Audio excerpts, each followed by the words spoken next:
kisah tentang anak genderuwo, di mana tiap malam satu suro selalu melakukan ritual mandi di 7 sumur atau 7 mata air tiap tahunnya.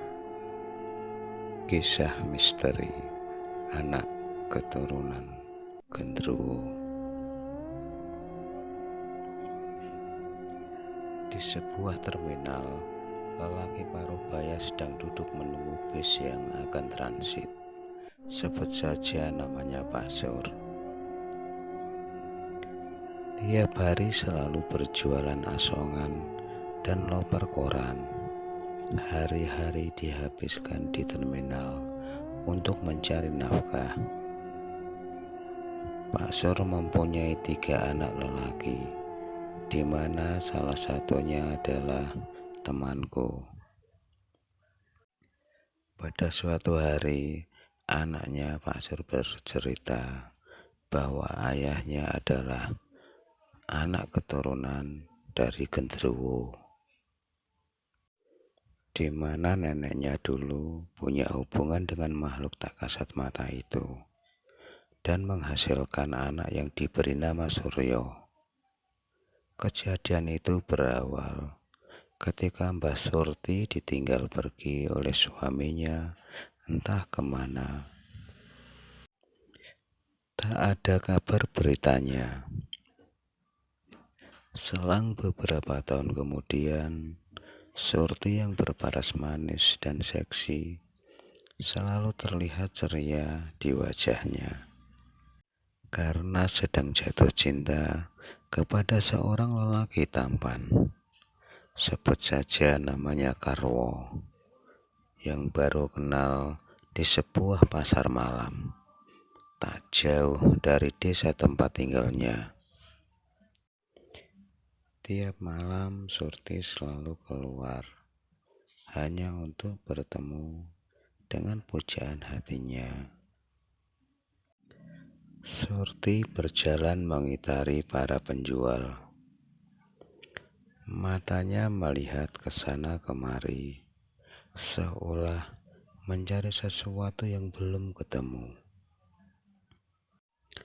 Dengan raut wajah yang muram serta hati yang gundah, Surti duduk di sudut lapangan yang agak sepi. Dari keramaian para pengunjung, sesekali mata Surti melepaskan pandangan mengamati orang yang lalu lalang. Jam menunjukkan pukul 8 malam. Yang ditunggu-tunggu belum kelihatan juga. Hati Surti bertambah gundah gulana dan terlintas di pikirannya untuk segera pulang. Tapi tiba-tiba Surti melihat sesosok yang berpakaian serba hitam menghampirinya. Hati Surti yang tadinya sedih dan muram berubah menjadi berseri-seri ketika tahu yang datang itu Karwo. Singkat cerita, Karwo dan Surti mengobrol, saling canda dan tawa. Tanpa basa-basi, Karwo mengungkapkan isi hati kepada Surti. Surti pun tak berpikir lama, langsung menerima cintanya Karwo. Malam itu, Karwo mengajak Surti pulang ke rumah untuk dikenalkan kepada sanak keluarga. Entah sadar atau tidak, Surti menuruti apa yang diucapkan Karwo. Di rumah besar Nan Megah, hingga larut malam, akhirnya Surti diantarkan pulang. Begitu pula hari-hari selanjutnya. Kedua insan itu selalu bertemu di malam hari. Surti pun tak menyadari jika selama ini dia selalu berhubungan dengan genderuwo, merubah wajahnya menjadi tampan.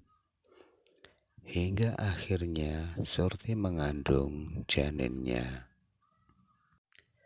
Kecurigaan itu terjadi ketika Surti mencari rumah Karwo pada siang hari di kampung sebelah.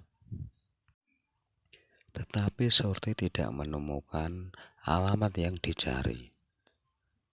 Walau sudah berputar-putar hingga kelelahan, bertemulah Surti dengan penduduk kampung tersebut. Bergegas Surti bertanya, "Di manakah alamat ini?" Penduduk kampung itu menggelengkan kepala dan berkata bahwa alamat tersebut memang benar dan berada di ujung desa. Tetapi yang dicari telah lama roboh karena sudah tak berpenghuni. Sekarang bekas rumah itu telah ditumbuhi pohon bambu yang lebat, ujar orang kampung itu. Dari situ Surti baru tahu kalau rumah yang kerap ia datangi dengan kekasihnya ternyata sebuah rumpun bambu. Dengan hati yang tak karuan, Surti pulang sambil menangis meratapi nasib yang terjadi. Semenjak saat itu, Karwo tidak pernah datang menemui Surti lagi. Hingga beberapa bulan kemudian, anak yang dikandungnya lahir dengan nama Suryo. Keanehan sering terjadi. Jikalau Surti kesulitan membeli beras, gula, ataupun kebutuhan dapur, serta untuk kebutuhan sang bayi, maka barang-barang yang diperlukan selalu ada di rumah esok harinya. Dan Surti pun tidak tahu dari mana asal muasal barang tersebut. Namun Surti yakin bahwa itu kiriman dari ayah si bayi. Kejadian itu terus berulang sampai Suryo mulai masuk sekolah. Hingga saat ini, Suryo belum pernah bertemu dengan orang tuanya. Suryo pun selalu dianjurkan oleh ibunya untuk mandi 7 mata air atau 7 sumur, tiap malam 1 suro. Akhir cerita sampai di sini. Cerita misteri yang aku kisahkan ini mungkin sulit diterima oleh akal sehat. Percaya atau tidak, tergantung dari masing-masing individu itu sendiri.